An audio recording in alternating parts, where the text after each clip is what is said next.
ॐ नमो भगवते रुद्राय। ॐ अथात्मानगं शिवात्मानगं श्रीरुद्ररूपं ध्यायेत्। शुद्धस्फटिकसङ्काशं त्रिनेत्रं पञ्चवक्त्रकं गङ्गाधरं दशभुजं सर्वाभरणभूषितं नीलग्रीवं शशाङ्काङ्कं नागयज्ञोपवीतिनं व्याघ्रचर्मोत्तरीयं च वरेण्यमभयप्रदं कमण्डलवक्षसूत्राणामन्वितं शूलपाणिनं ज्वलन्तं पिङ्गलजटाशिखामध्योदधारिणं वृषस्कन्दसमारूढमुमादेहार्धधारिणम् अमृतेनाप्लुतं हृष्टं दिव्यभोगसमन्वितं दिग्देवतासमायुक्तं सुरासुरनमस्कृतं नित्यं च शाश्वतं शुद्धं ध्रुवमक्षरमव्ययम् सर्वव्यापिनमीशानं रुद्रं वै विश्वरूपिणम् एवं ध्यात्वा द्विजः सम्यक् ततो यजनमारभेत् अथात्मनि देवता स्थापयेत्। ॐ प्रजनने ब्रह्मा तिष्ठतु, पादयोर्विष्णुस्तिष्ठतु, हस्तयोर्हरस्तिष्ठतु, बाह्वोरिन्द्रस्तिष्ठतु, जठरे अग्निस्तिष्ठतु, हृदये शिवस्तिष्ठतु, कण्ठे वसवस्तिष्ठन्तु, वक्त्रे सरस्वती तिष्ठतु, नासिकयोर्वायुस्तिष्ठतु, नयनयोश्चन्द्रादित्यौ तिष्ठेतां, कर्णयोरश्विनौ तिष्ठेतां, ललाटे रुद्रास्तिष्ठन्तु, मूर्ध्न्यादित्यास्तिष्ठन्तु, शिरसि महादेवस्तिष्ठतु, शिखायां वामदेवस्तिष्ठतु, पृष्ठे पिनाकी तिष्ठतु, पुरतः शूली तिष्ठतु, पार्श्वयोः शिवाशङ्करौ तिष्ठेतां, सर्वतो वायुस्तिष्ठतु, ततो बहिः सर्वतोऽग्निर्ज्वालामाला परिवृतास्तिष्ठन्तु, सर्वेष्वङ्गेषु सर्वा देवता यथा स्थानं तिष्ठन्तु, मां रक्षन्तु यजमानं सह कुटुम्बं सर्वे भक्तमहाजनानां च रक्षन्तु। अग्निर्मे वाचि श्रितः वाग्हृदये, हृदयं मयि अहममृते अमृतं ब्रह्मणि, वायुर्मे प्राणे श्रितः प्राणो हृदये, हृदयं मयि अहममृते अमृतं ब्रह्मणि, सूर्यो मे चक्षुषि श्रितः चक्षुर्हृदये, हृदयं मयि अहममृते अमृतं ब्रह्मणि, चन्द्रमा मे मनसि श्रितः मनो हृदये, हृदयं मयि अहममृते अमृतं ब्रह्मणि, दिशो मे श्रोत्रे श्रिताः श्रोत्रगं हृदये, हृदयं मयि अहममृते अमृतं ब्रह्मणि, आपो मे रेतसि श्रिताः रेतो हृदये, हृदयं मयि अहममृते अमृतं ब्रह्मणि, पृथिवी मे शरीरे श्रिता शरीरगं हृदये, हृदयं मयि अहममृते अमृतं ब्रह्मणि, ओषधिवनस्पतयो मे लोमसुश्रिताः लोमानि हृदये, हृदयं मयि अहममृते अमृतं ब्रह्मणि, इन्द्रो मे बले श्रितः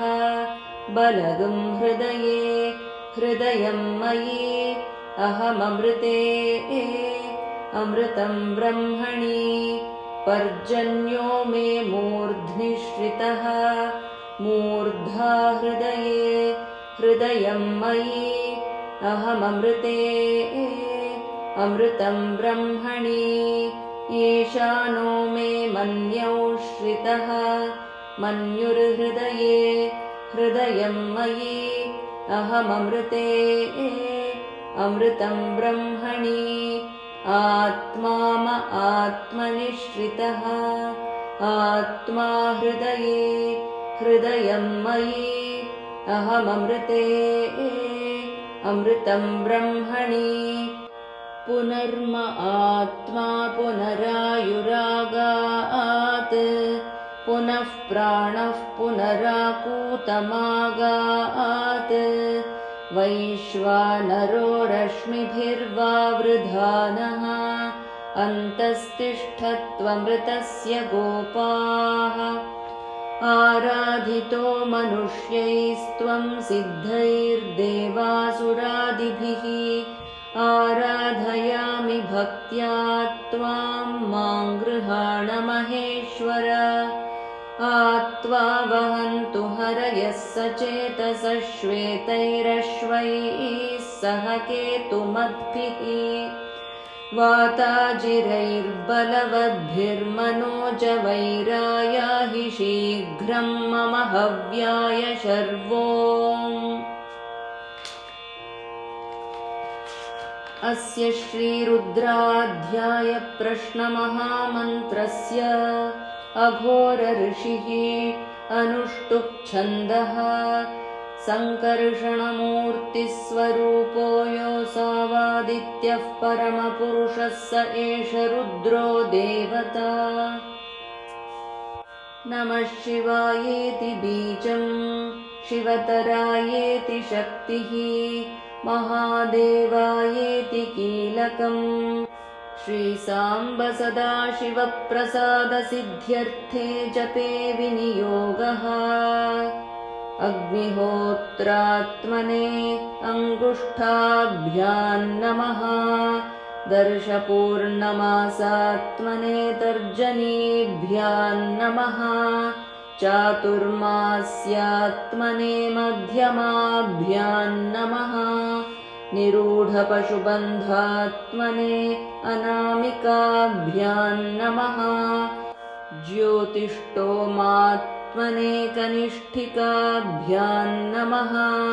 सर्वक्रत्वात्मने करतलकरपृष्ठाभ्यां नमः अग्निहोत्रात्मने हृदयाय नमः दर्शपूर्णमासात्मने शिरसे स्वाहा चातुर्मास्यात्मने शिखायै वषट् निरूढपशुबन्धात्मने कवचाय हुं ज्योतिष्टोमात्मने नेत्रत्रयाय वौषट् सर्वक्रत्वात्मने अस्त्राय फट् भूर्भुवः सुवरोमिति दिग्बन्धः ध्यानम् आपातालनभस्थलान्तभुवनब्रह्माण्डमाविस्फुरत् ज्योतिस्फाटिकलिङ्गमौलिविलसत्पूर्णेन्दुवान्तामृतैः अस्तोकाप्लुतमेकमीशमनिशं रुद्रानुवाकाञ्जपन् ध्यायेदीप्सितसिद्धये ध्रुवपदं विप्रोऽभिषिञ्चेच्छिवम् ब्रह्माण्डव्याप्तदेहाभसितहिमरुचा भासमाना भुजङ्गैः कण्ठे कालाः कपर्दा कलितशशिकलाश्चण्डकोदण्डहस्ताः त्र्यक्षा रुद्राक्षमाला प्रकटितविभवाः शाम्भवा मूर्तिभेदाः रुद्रा श्रीरुद्रसूक्तप्रकटितविभवा नः प्रयच्छन्तु सौख्यम् शुद्धस्फटिकसङ्काशं शुद्धविद्याप्रदायकम् शुद्धं पूर्णं चिदानन्दं सदाशिवमहं भजे। ॐ शञ्च मे मयश्च मे प्रियञ्च मेऽनुकामश्च मे कामश्च मे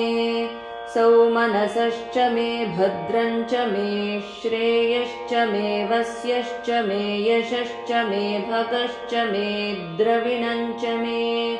यन्ता च मे धर्ता च मे क्षेमश्च मे धृतिश्च मे विश्वञ्च मे महश्च मे संविच्च मे ज्ञात्रञ्च मे सूश्च मे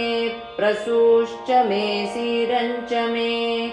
लयश्च मरुतञ्च मे मृतञ्च मे यक्ष्मञ्च मे नामयच्च मे जीवातुश्च मे दीर्घायुत्वञ्च मे नमित्रञ्च मे भयञ्च मे सुगञ्च मे शयनञ्च मे सूषा च मे सुदिनञ्च मे ॐ शान्तिः शान्तिः शान्तिः।